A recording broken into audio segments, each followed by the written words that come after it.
Live from KSAT 12. Good Morning San Antonio starts right now. Hi, good morning. Happy Monday. It is July 24th. Glad you're with us to start the work week. We'll talk to Stephen Cavazos in just a moment, but we say buongiorno to Justin Horn, Yes. who is back in Texas and the country after a beautiful vacation in very warm Italy. It was beautiful. It really was. But yes, they got up to 109 in Rome while we were there. Wow. So it was like I never left. It was like I never left. The heat was there. It was the hottest temperatures they've ever seen. Yeah. And, you know, the AC units are a little questionable there. Hard to find. Right. Yeah. Well, welcome back. I know one thing you celebrated immediately yesterday was the shower, sharing that on social media. Yeah, it was great to see. A lot of places in San Antonio got some rain. The numbers were good in spots. Not everybody got rain, but they were good where the rain did come down. And we look at the numbers right now. These were from yesterday. 1.22 up there around Bernie Stage and I-10, out towards Culebra near Tezel, close to an inch. The airport only reported about 0.04 of an inch, and Pleasanton close to an inch. Now, the rain did do something not so nice, and that is kick up mold levels. We are looking at mold being in the very high category today with 19,130 the count. So if that bothers you, you have allergies with molds, heads up. Not only that, we've got some Saharan dust headed our way too. So not great for allergy sufferers. 93 noontime. We'll be up around 101, 102 today. Rain chances pretty much out of the picture. Now, if you're down closer to the coast, you can see a shower or two, but I don't think we see much here in San Antonio today. So as we go outside for you, it is clear right now. Saharan dust, yeah, noticeable plume arrives tomorrow.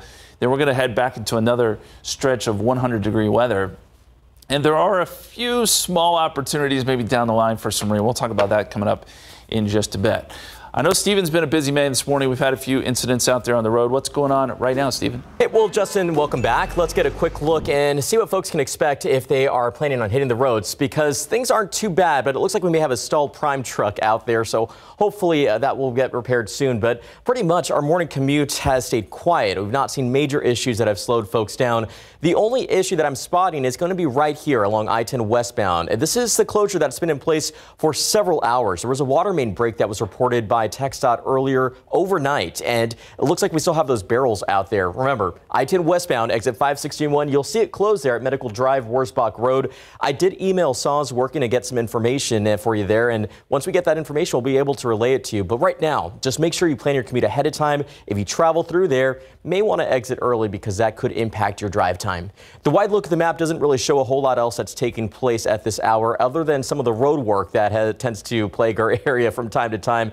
Look, I know it's a stressful situation to navigate, but if you scan this QR code, you'll know what to expect ahead of time. There's a whole lot happening in and around the Alamo City, and we want to make sure that we can bring that information to you. So head over to ksat.com/traffic. There's a whole lot happening, so plan that commute ahead of time, guys.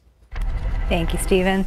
Later this morning, Mayor Ron Nierberg and the city's attorney are expected to announce a lawsuit they're filing against the state to challenge the legality of House Bill 2127, or the so-called super preemption bill. Officials say the bill could have broad consequences on the city's ability to tackle local issues. Supporters of the bill say it's about keeping regulations consistent across the state.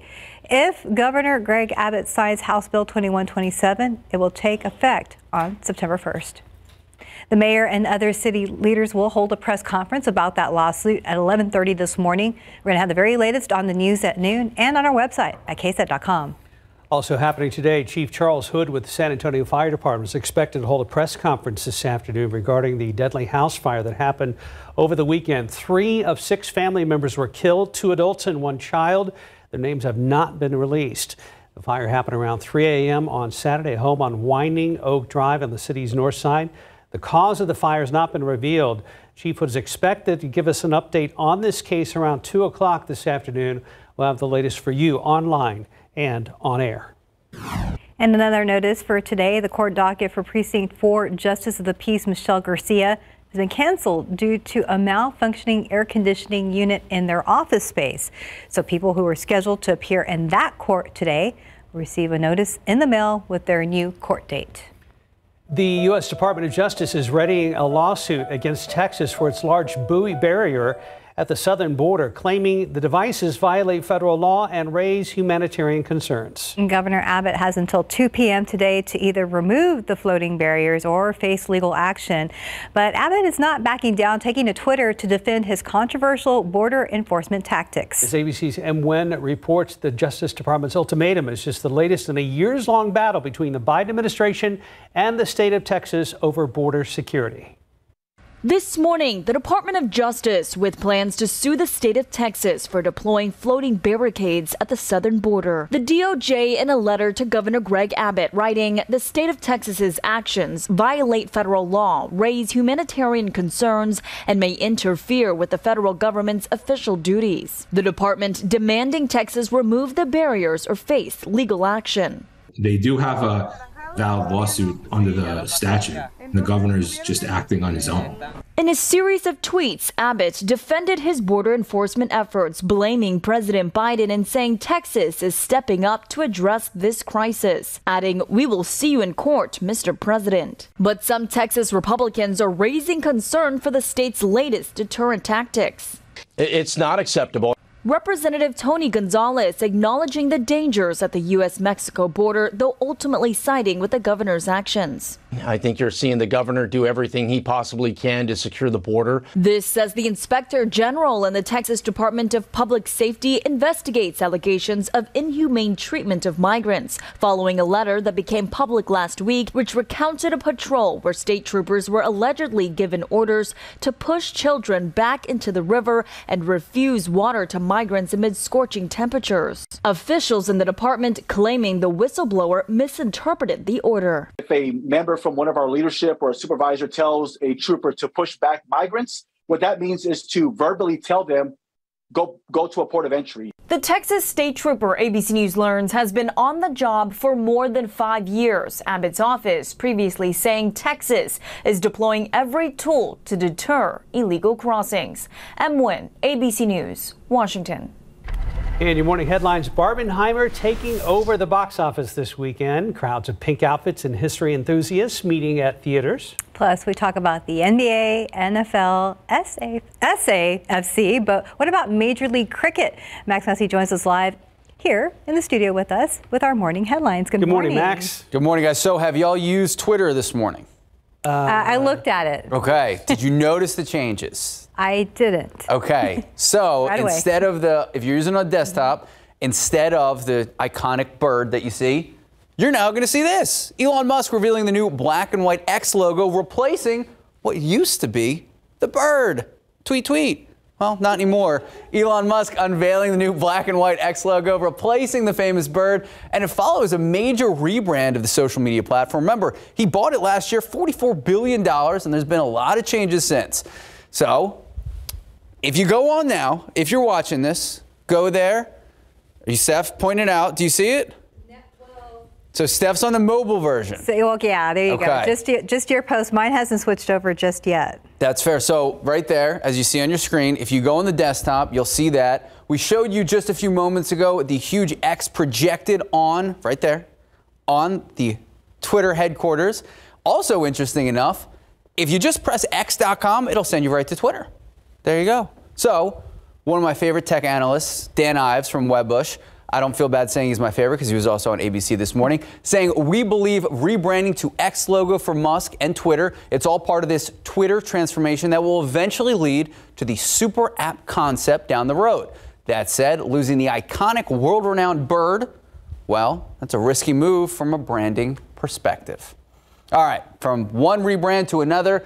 So guys, we have all these professional sports. Major League Baseball, born in 1903. Major League Soccer arrived here in the U.S. 1996, so I'm older than it, feeling pretty good. Now history is being made again this Monday with cricket. It is the second most popular sport in the world, just behind soccer. An estimated 2.5 billion fans, and they're coming to America. Let's take a look. So in countries like India and Pakistan, cricket, it's like the NFL for us. It is more than a sport, it is an obsession. And cricket is hoping to recreate that excitement right here in the U.S. 6 teams competing in Grand Prairie, Texas, dubbed Cricket City, USA, also competing in Morrisville, North Carolina, but not Texas, so we care less. The inaugural season, and they're playing in a shorter form of the game, Unlike Test cricket, which can actually last for days, the shorter form, called 20-20 matches, they're played in just a few hours. We have a short attention span. Each team bats one time. It's what's called innings, like baseball, until each player is out. All the balls have been bowled or the game is won. So runs are scored by the batsman making contact with the ball, running between the wickets. If you have any questions, we have the answers, KSAT.com. If the ball reaches the boundary, it's 4 points. If it's hit over the line, it's 6 points, like a home run.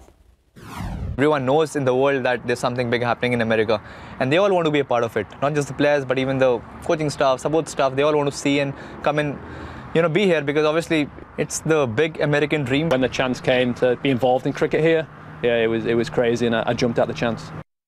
So the first ever international cricket match played between America and Canada back in 1845.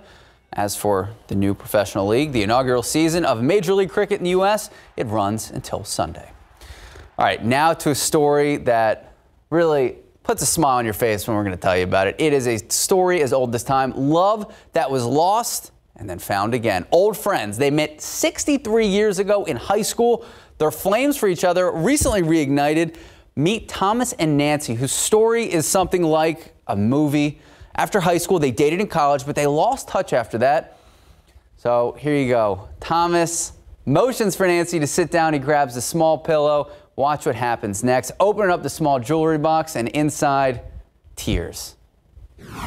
I had a crush on her. She was a beautiful cheerleader, and I thought she'd never accept a date because she was so pretty and everyone loved her. We've had lives and jobs and professions and children. We just started talking and emailing and texting. We were meant for each other, and so I said, I'm sending you tickets to come see me. You're everything that I've ever wanted in a partner, lover, and friend. I want to spend the rest of my life with you, to cherish every moment with you, Nancy. You be the honor of being my soulmate in life, my partner in every sense of the word, a beloved wife forever. Marry me. Oh, yes! Come on. I'm getting teary watching this. Got me in my heart. So Thomas, who is 73 years young, popping the question 63 years after they met in high school. Thomas and Nancy reconnected, and as you can see, she said yes, and they're now. Yay! Congratulations. We love it. Love the picture too. Shucks. All right, now to the big weekend at the box office. Barbie and Oppenheimer. This morning, Barbie dancing its way to a box office blowout. The film shattering records, $155 million in ticket sales. Opening weekend, helping bring the biggest box office revenues that we've seen domestically since 2019. The highly anticipated drama Oppenheimer also shattering expectations, raking in more than $80 million together. Barbenheimer, as so many are calling it, bringing the fourth biggest box office weekend in history. This is now a blueprint on how to go about casting, how to go out creating a strong storyline and character development and narrative, but also, too, a really great blueprint for how to market the film or the product to all demographics. I mean, it's a blueprint, but I don't know if it can be redone. So according to data from Intelligence, more than 18.5 million tickets were bought for the combination of Barbie and Oppenheimer. 12.8 million for Barbie, 5.8 million for Oppenheimer. So guys, have you seen either film yet? Do you have plans to see them? I'm seeing Barbie today. Okay. Yeah, so I'm excited. And I caught Oppenheimer on Saturday. Very, very good. Some Oscar-worthy performances for sure. Okay. Yeah. Fantastic. My plan, I think I've made a deal with the girlfriend. I'll see Barbie with her. Okay. She sees Oppenheimer with me. Fair and equitable. That's perfect. For like But 6 hours. maybe not on the same day, right? I don't know. I'm like not a big movie person, but when Oppenheimer first came out with the previews, I was like, I have to see it. Yeah. Love history. We ended up watching like documentaries yesterday. It's the whole thing. So yes, that is the deal. And I think we're just going to spend like 6 hours at the theater. There you go. Okay. Well. You've got some busy days ahead in a local cinema. Making friends, guys. Thank you, Max. Thank you, Max. Good to see you. 9:12, 82 degrees, still ahead on GMSA at 9. The Cowboys are reporting to training camp today, and we're going to talk more about this later in the show. And tell you what else is going on for them this week. Plus, the Texans are hyped for their new season as well. Yeah, they should be. Before that, we're talking weather. We're getting a look at how the heat is affecting people around the country, as well as in Europe, where places like Greece, evacuations are underway because of wildfires. And, of course, Justin Horn is back from vacation. He'll have your local forecast coming up. 9:16, the historic heat from Arizona to Athens taking a deadly toll, and a record number of people have fled wildfires in Greece. As ABC's Rihanna Nally reports, the sweltering heat is now spreading north and east. This morning, the record-shattering heat wave from coast to coast has turned more deadly. In Texas, officials in Fort Worth announcing 4 heat-related deaths in the county this month, including a 26-year-old man working outdoors. Today, Las Vegas could hit 110 degrees for the 11th consecutive day. In Phoenix, a possible 25th consecutive day. Americans are also facing much higher electricity bills. Many small business owners say they are struggling, including those in Palm Springs, California, where it was 116 degrees this weekend. It is really a double whammy because not only do we have less business, but our costs like electricity is higher. Utility bills nationwide were already expected to be up nearly 12% this summer compared to last year. The operators of the Texas utility grid say surging demand has broken records 10 times in recent weeks.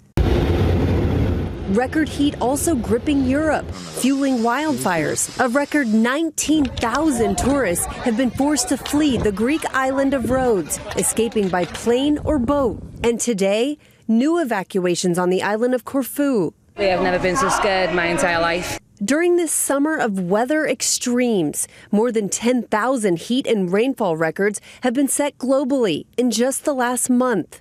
The earth is screaming at us. Washington Governor Jay Inslee says this record heat is proof that climate change is harming the planet. We now understand that the beast is at the door. We knew this beast of climate change was coming for us, but now it's pounding on the door. So we have to dramatically increase our efforts.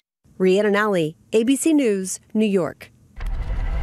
Looking out there with live cam, the sun is shining, 83 degrees, but we're all in a great mood because of the rain that we saw yesterday. Oh, so great, wasn't it? It ended our streak of 100-degree days. So we talked about all the records there in that story, but we had quite a stretch going of 100-degree days. Ended yesterday, thanks to the rain. Nice. We're going to pick it back up today. So it was just a one-day thing, and we got to 99, so 1 degree. But hey, we'll take what we can get.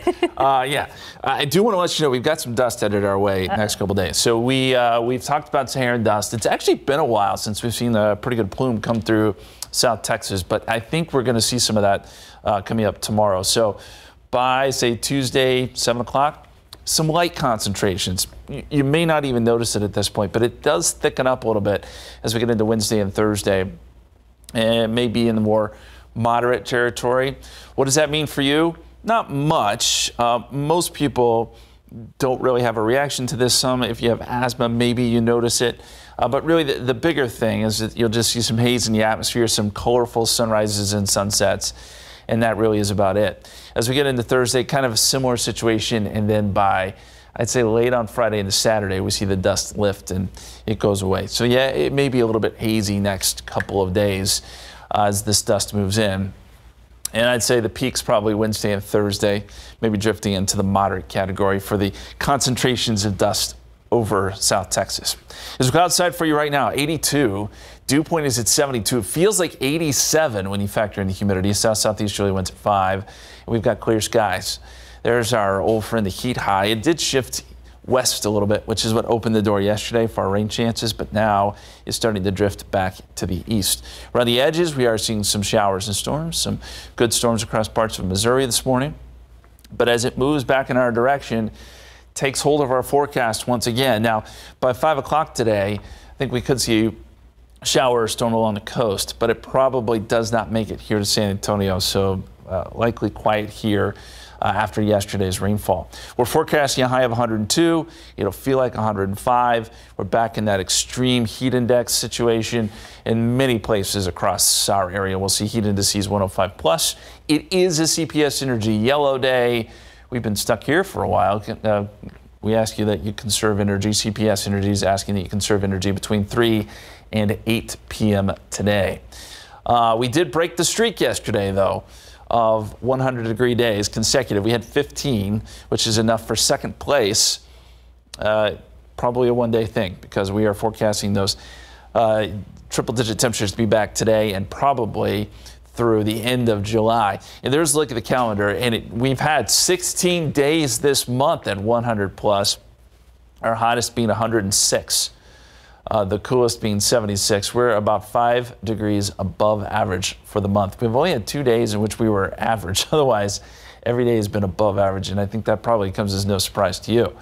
Futurecast, high pressure, as we said, drifts back to the east a little bit. Now, Thursday and the Friday and Saturday, there's a little area of low pressure down here in the Gulf that moves west. Could it get close enough to stir up a shower or two? Maybe. I would say it's about a 10% chance at best in our forecast. So there's not much we're going to worry about there. That was a look at the roads for some reason. Jumped in there. Looked good on the roads, by the way. But here's the 7-day forecast. We've got a very, very small chance of a shower today along the coast, 102. 102 really the next several days with some of that Saharan dust around, and then very, very small chance Friday and Saturday. Otherwise, it's hot and it's quiet. Yeah, we got a nice break yesterday. It was really, really good to see, and the fact that it cooled us down a little bit was equally great. Yeah. Should we thank him for the rain? He brought it back, maybe. Yeah, well, I was thanking you earlier. He's just joined us, so yes, thank you. Oh, okay, all right. You're welcome. Take credit. 922, 83 degrees. We'll be right back. Welcome back. 9:25. The month of August begins a week from tomorrow, and that means a new school year is coming up fast, and parents, students, and teachers are getting all their supplies ready to head back to class. On average, Texas teachers spend $449 of their own money on school supplies each year. So our KSAT community partners are hosting a school supply drive to help them out. That's right. So teachers in Somerset and Judson ISD are getting the right start to the new year. If you want to do your part, you can stop by any of the 6 drop-off locations across the city. You have until next Friday. That's August 4th to donate. They are asking for items like crayons, composition notebooks, number 2 pencils, hand sanitizer, disinfecting wipes, glue sticks, and more. You can also find this list and the hours of operation on our website at ksat.com. All right, 9:26, 83 degrees. There is more ahead on GMSA at 9. Including our morning sports update. Max is going to be back with us to talk training camp details for the Cowboys and the Texans. And a local nightclub's been transformed into a new cultural center on the city's west side, and people are lining up to learn more about the conjunto musical tradition. We'll be right back. A West Side nightclub is getting a second life after it was spared from demolition and is now open as a cultural center. It was the longest running live conjunto music venue in Texas, and as Camelia Juarez tells us, now the building will continue to pass on their musical traditions. The squeeze box playing, dancers sliding their feet, conjunto music plays out of Lerma's nightclub once again. It's bringing back a lot of memories. Pedro Lopez used to play the drums at Lerma's every Sunday. Seeing a lot of the people that used to come over here and dance. He's just one of the many conjunto musicians who got their start inside Lerma's. Now the tradition and culture behind conjunto music will continue to be passed on. There will be accordion classes for every age every Saturday. It's going to be preserve the cultura de música and for upcoming conjunto players. The building was set to be demolished in 2010, but community support, sparked by the Esperanza Peace and Justice Center, saved it. The city of San Antonio and Bexar County each pitched in $500,000 to preserve the building's historic and cultural significance. The original owner, Armando Lerma, passed away before he could see the Culture Center open. I know he's seen us, and I know he's happy. Lerma's nightclub was and will continue to be a West Side community hub. Rachel says that's what her father would have wanted. He just, he believed in people. He believed in building up the neighborhood. He believed in community. That was Camelia Juarez reporting. So far, 150 people are on a waiting list for accordion classes at Lerma's, ranging from 9 years old to 90 years old. We're also told the building will also serve as a bibliothèque digital library. And let's look out there with live cam. The sun is nice and bright, but I'm not going to complain today because we got some nice cloud cover yesterday. It was good to see those clouds bubble up yesterday into some showers and storms. Some of them produced some pretty heavy rain, especially as you get up towards Bernie Stage area. Let me show you a picture here on our KSAT Connect. This shows some of the flooding. Boy, it's been a while since we've seen street flooding like this. Sandy sent this in. This was at 25615 Bernie Stage Road, and it says traffic light was out and the power line was very low over the road. Not only did we get some pretty heavy rain, but we also got some gusty winds with this. So there were some trees down in a few spots with these thunderstorms, but you can see the water there rushing over the road. Good to see. We don't always want flash flooding like that, but it was very nice to see the rain. Now, as far as today goes, there's a small chance of seeing a few showers, mainly along the coast, Beeville to Victoria over to Gonzales and Floresville. About a 10% chance of rain with a little sea breeze action, but it's certainly not going to be like yesterday, and I don't think we're going to see much here in San Antonio. Meantime, our heat high is trying to build back in. So we've got some heat advisories back in place, high temperatures today, 102 here in San Antonio. Most of Texas is going to see triple digits again, and Phoenix and Vegas still baking. 112 in Phoenix, 109 in Las Vegas today. So as we go outside for you, here's a look at some of the temperatures around the area. Kerrville, 79, but Del Rio's already up to 84, Seguin up to 81, and those feels like temperatures are already getting close to 90 in some cases. Heat indices will be well over 100 again today, guys. Football coverage brought to you by Davis Law Firm. Summer is coming to an end slowly. That means football season is around the corner. Max Massey joins us again to talk pro football as our two Texas teams are getting ready for training camp. Guys, I don't know about you. I am so ready for football to start. So much excitement, so many changes, one of which, no more Zeke on the Cowboys? Question mark, because we don't know if he's going to return.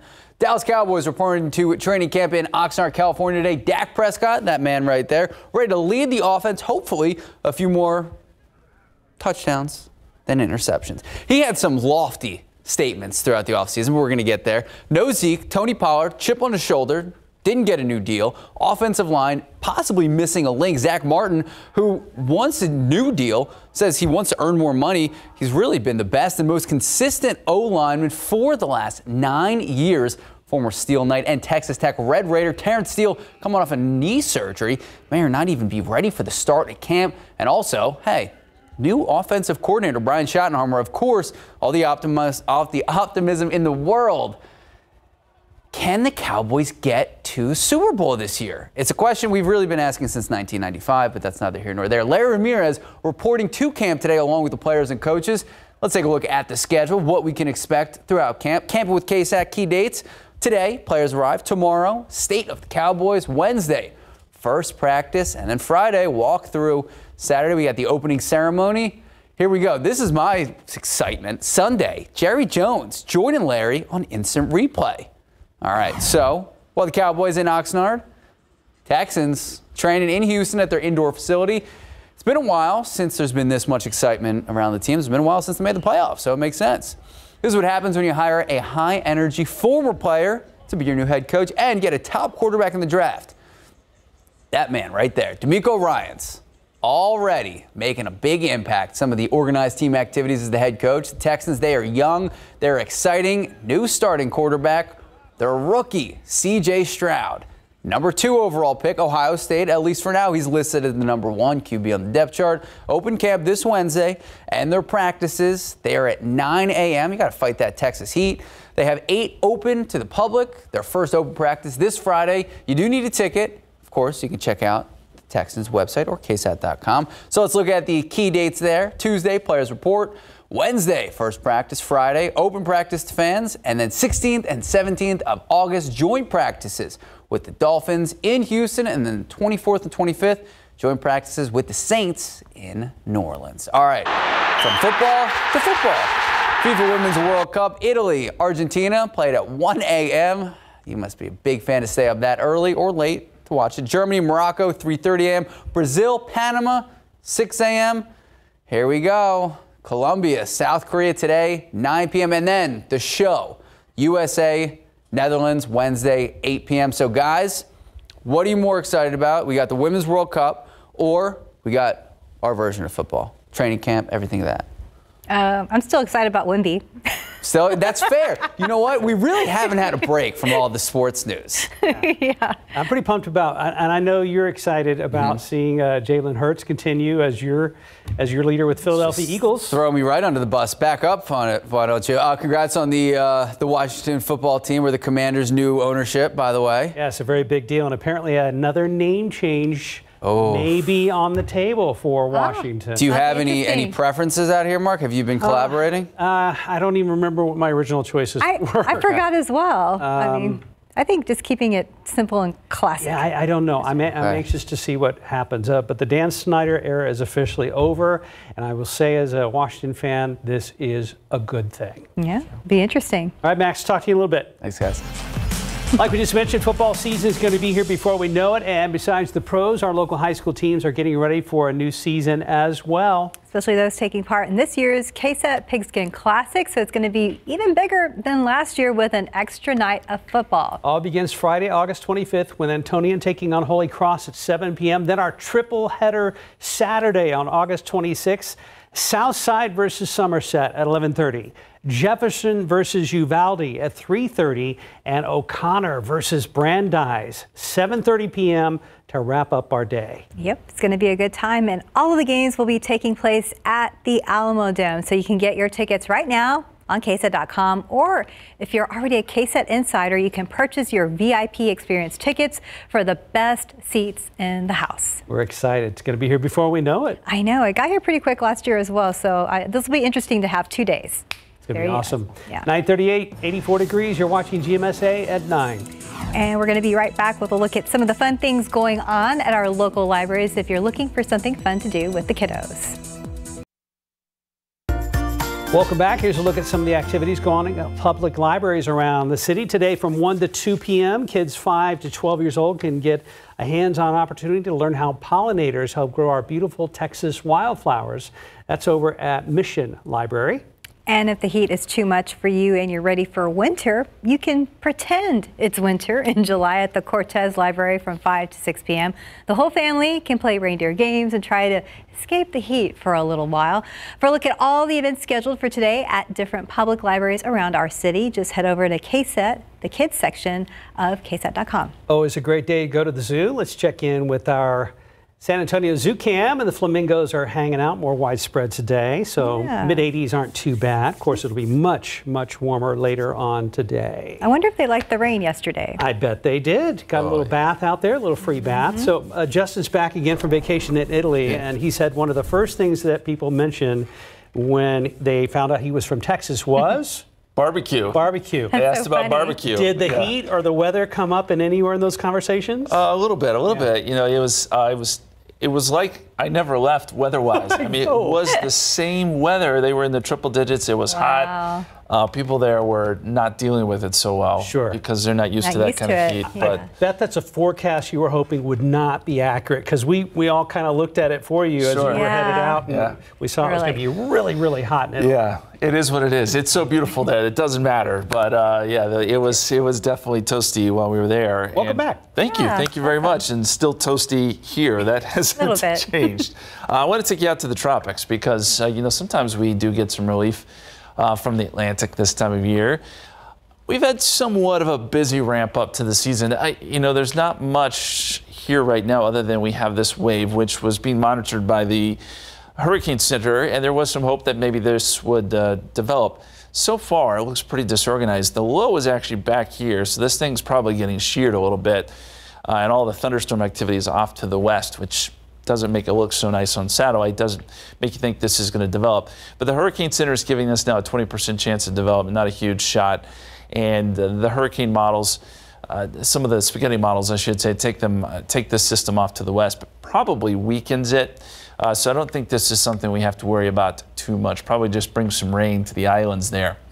Outside, 82, dew point 72, heat index 87, south-southeasterly winds at about 5 miles per hour. We've got mostly sunny skies over San Antonio right now. But I will point your attention to the coastal areas where we're starting to see some, not showers, but clouds develop. I think these eventually could become showers a little bit later today. But it's going to be this area here, if we're going to see any rain, where the showers and storms may pop up with the sea breeze. 82 right now in New Braunfels, 85 Gonzales, it's 83, a bit more humid and cloudy in Victoria, 81 Hondo, 86 right now in Carrizo Springs, and right around 81, 82 here in San Antonio. But temperatures are going to climb very quickly today. Very quickly, I'll show you the forecast too for the coastal areas. I mentioned the opportunity for 1 or 2 showers or storms popping up. This is 4 o'clock today. Shows maybe a shower getting closer to San Antonio, but I'm just not convinced that'll happen. Typically with the sea breeze, it stays down here around Cuero, Victoria, maybe Gonzales later today. And then by 7 o'clock, anything that has developed will die down very quickly with the loss of daytime heating. So as we look at the forecast heat index, which will be the bigger story today, we're forecasting that to be around 106 for that feels like number here in town. A lot of places will be 105 plus. So whether or not we have a heat advisory or not, let's be careful. We've grown accustomed to these kind of numbers, unfortunately, this summer, but we still can't let our guard down because the heat is a real issue. Again, not only here, but across a large portion of the country and the world for that matter. As we look at the bigger picture, most of Texas is quiet. We have our ridge high pressure out here over parts of the Four Corners region, the rain going up and around it. So you got showers up across parts of Salt Lake City, Boise, and then on the backside of it, you got some storms across parts of Missouri with some severe weather there. It's just unfortunately the high pressure still has control over our weather. Now, the one maybe bright spot, if you want to call it that, we have one little area of low pressure that tracks west, south of the ridge. If it can move close enough, it could in theory generate a shower Friday or Saturday, but we're talking a 10% chance here. So in the meantime, it'll just be mostly sunny with a little bit of a haze in the atmosphere. We talked about that last half hour. The Saharan dust still be moving in tomorrow. Sticks around through about Friday, but probably peaks Wednesday and Thursday. So look out for some hazy skies perhaps and some more colorful sunrises and sunsets. It'll be pretty. Can be, yep. Thank you, Justin. 9:47, about 85 degrees. Barbenheimer is real. The 2 original movies went head-to-head at the box office and led the biggest weekend since the pandemic began. When we come back, we're going to let you know which movie took the #1 spot. Don't move. Who are these people? We need to get out of here. Indiana Jones and the Dial of Destiny took 5th place with $6.7 million, giving it $159 million domestic. Mission Impossible Dead Reckoning Part 1 fell from 1st to 4th place, grossing $19.5 million for a domestic total of $119 million. Sound of Freedom added $20.1 million for 3rd place. It's at $125 million domestic. Are we saying there's a chance that when we push that button, we destroy the world? Christopher Nolan's Oppenheimer, starring Cillian Murphy as the father of the atomic bomb, opened in 2nd place with $80.5 million, soaring past expectations. Can I come to your house tonight? Sure. I don't have anything big planned, just a giant blowout party with all the Barbies and planned choreography and a bespoke song. You should stop by. So cool. It's a Barbie world. Greta Gerwig's take on the iconic doll, starring Margot Robbie and Ryan Gosling, debuted with $155 million, the biggest opening weekend of the year and the best debut ever for a female director. In Hollywood, I'm David Daniel. It is the first time that one movie has made over $100 million. The other movie took in $50 million over a 3-day weekend. The only bigger collective weekends were all led by franchise sequels like Avengers Endgame, Avengers Infinity War, and Star Wars The Force Awakens. While Oppenheimer may not have beaten Barbie at the weekend box office, it still had an impressive opening, especially if you saw it the movie at IMAX theaters. ABC's Andrew Dimbert shares why director Christopher Nolan says this is an incredible film to see at the IMAX. How about because this is the most important thing that ever happened in the history of the world? It's the biggest film of the year. 10 out of 10. Awesome. No, really. The biggest. It really is like such a huge, loud, immersive screen, and like nothing really can beat that. Oppenheimer, directed by Christopher Nolan, is a biopic about J. Robert Oppenheimer, the father of the atomic bomb, and heads this summer's box office boom. Nolan opting to shoot the 3-hour movie in 70mm film. No easy feat, considering it weighs some 600 pounds with 11 miles of film stock. It's big. It's fantastic. There's a strip of IMAX film right there. 15 perforations per frame, the world's largest film format ever devised. IMAX 70mm brings this cinematic thriller to life with a resolution of 18K. Compare that to the digital 2 and 4K most movies are screened in. The sheer size and scope of the film roll itself is why only a select few venues are screening it in IMAX 70mm. But the end result is undeniable. This IMAX experience just surpassed any other IMAX experience I've ever had. So this IMAX AMC theater at Lincoln Square, New York City, boasts one of the largest screens in the entire country, measuring at some 97 feet wide, 76 feet tall. It's only one of about 30 theaters in the entire world showing Oppenheimer the way Christopher Nolan truly intended. It allows the proscenium, the frame, to vanish, so you're in the room with these actors. I mean, I sort of refer to it as 3D without the glasses. Only 19 theaters in the U.S. are showing Oppenheimer in 70mm IMAX. But in a surprise twist fit for Hollywood, this stunningly advanced mechanical feat is run by some old but reliable software, much like Oppenheimer's nuclear weapons. I mean, it is a bit ironic. A Palm Pilot, not widely used or even heard of in 2 decades, is the software mechanism IMAX uses to control this massive reel.